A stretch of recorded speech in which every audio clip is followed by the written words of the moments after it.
Hey guys, Mr. STEM here. And if it's your first day or first week of STEM, what I'm going to do is just show you what I do in my class to just get things rolling.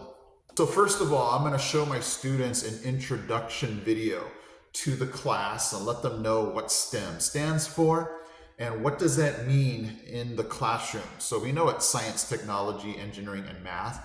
But students need to know, what does that mean for the class? What are we going to do in science? What will we do with technology? So I introduce them to those concepts. And then what I'm going to do is give them kind of the general overview of the class, the expectations of the class, behaviors, and just rules and procedures that we need to follow in order to be successful in STEM. But you're here because you want to see what project could I do on the first day or in the first week if you're in a rotation and multiple classes will come and go. What can you do to just, have them get introduced to STEM, but not have this giant project? So let's go ahead and take a look.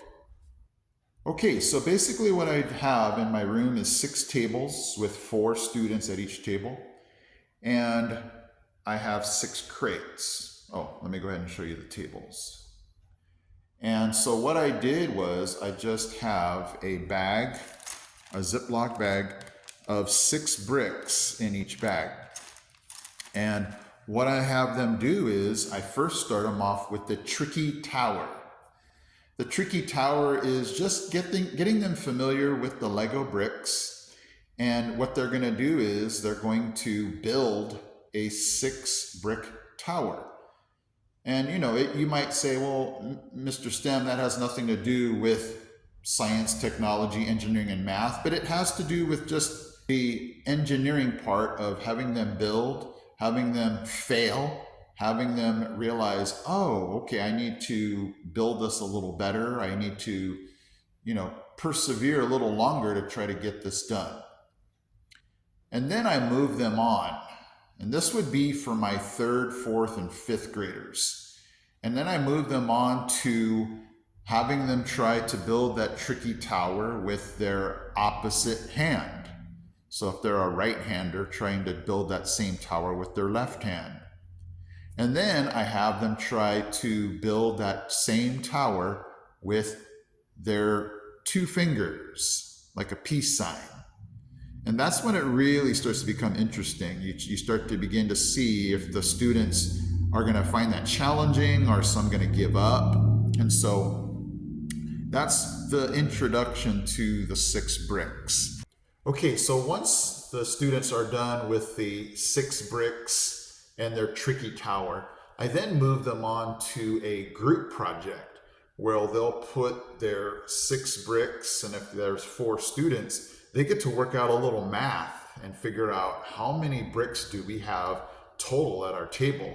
And then I have them now try to build a bridge to go over a makeshift river.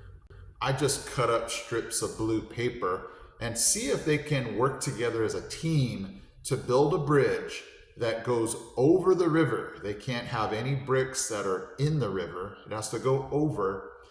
And then I give them a little Hot Wheel car and see if their bridge can support that Hot Wheel car at the top.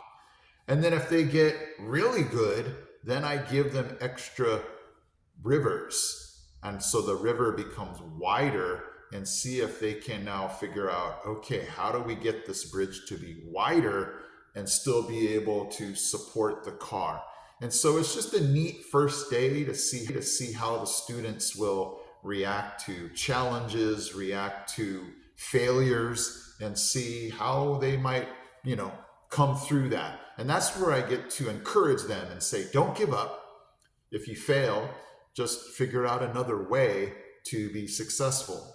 And, I tell them it's going to be an ongoing process. It's going to just take, multiple times to fail, try again, fail, and come up with a different idea until eventually they can gain the confidence to know, if I mess up enough times and I keep trying, hopefully I can get this and figure out, hey, you know what? I can do this. I can do hard things. So hopefully that was helpful with your first day or your first week.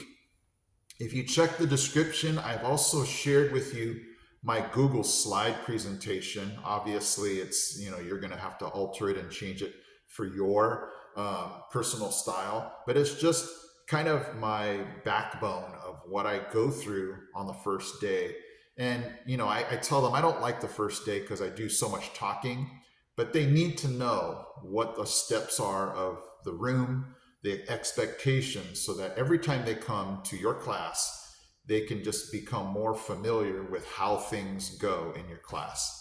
So hopefully you will have a great first day, first week of STEM, and feel free to shoot me any questions down in the comment section. Subscribe, hit that like button, and I'll catch you in my next STEM video.